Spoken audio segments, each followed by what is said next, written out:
Salut à tous et bienvenue sur la parasito avec Céline.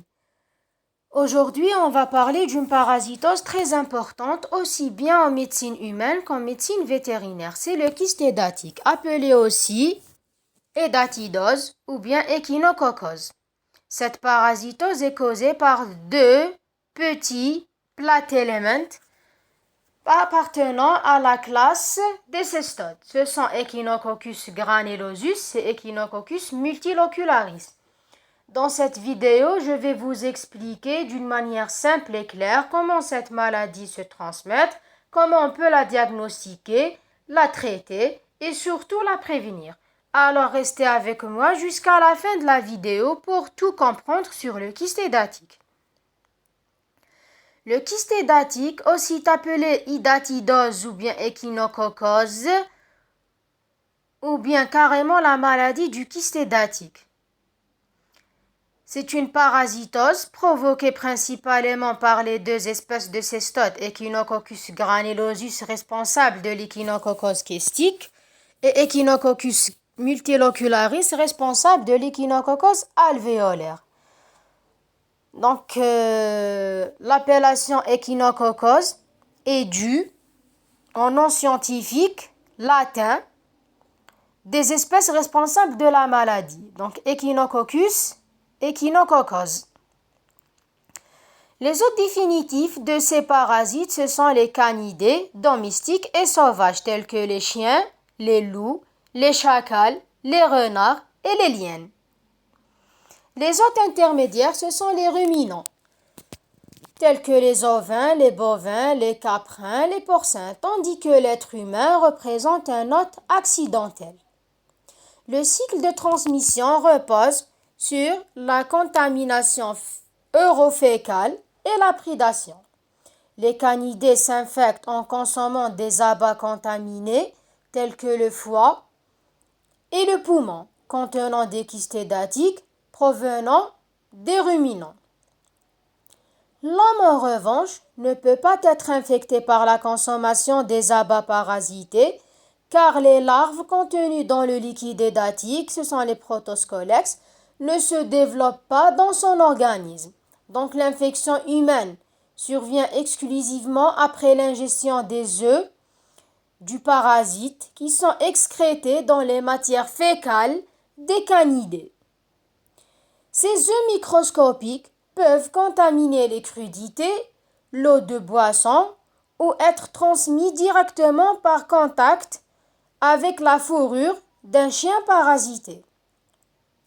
Les ruminants, quant à eux, s'infectent en broutant des herbes ou en buvant de l'eau souillée par les matières fécales des canidés contenant des œufs de parasites. Sur le plan clinique, Echinococcus granulosus entraîne l'échinococose kystique, caractérisée par la formation des kystes édatiques, le plus souvent au foie, aux poumons et parfois le kyste édatique peut se développer sur d'autres organes. Tandis que l'Echinococcus multilocularis provoque l'échinococose alvéolaire.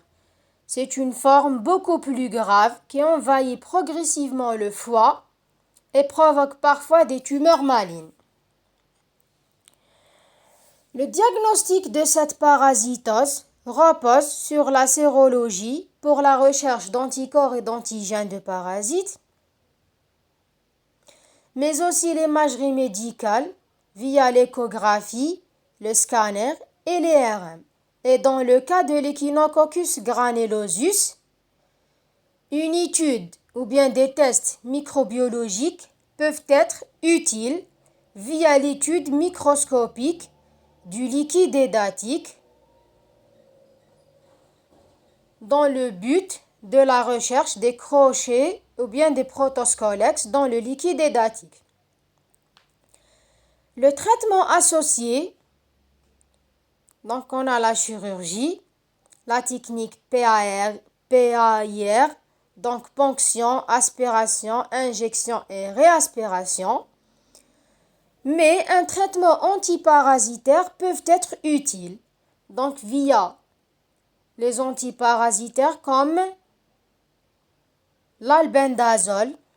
Donc, les traitements qui font partie à cette classe, donc l'albendazole ou bien les triclabendazole, ce sont des antiparasitaires standards, généralement utilisés pour traiter tous les parasitoses dus au platelmente ou bien hématelmente. Donc, pour les vers plats ou bien les vers ronds. Mais aussi, on peut utiliser le parasicantal qui est souvent ou bien plutôt utilisé en prévention chez les animaux ou en complément. En résumé, l'idatidose est une zoonose majeure qui menace à la fois la santé humaine et animale, où la prévention contre cette parasitose est nécessaire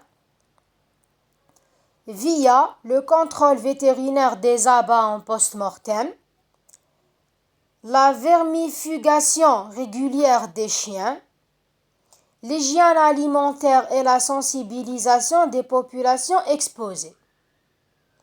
Donc en arrivant à cette partie, je vous dis merci pour votre attention et n'oubliez pas d'aimer et partager et commenter. À très bientôt pour notre prochaine vidéo. Et si vous avez des questions, n'hésitez pas à les poser aux commentaires. Goodbye.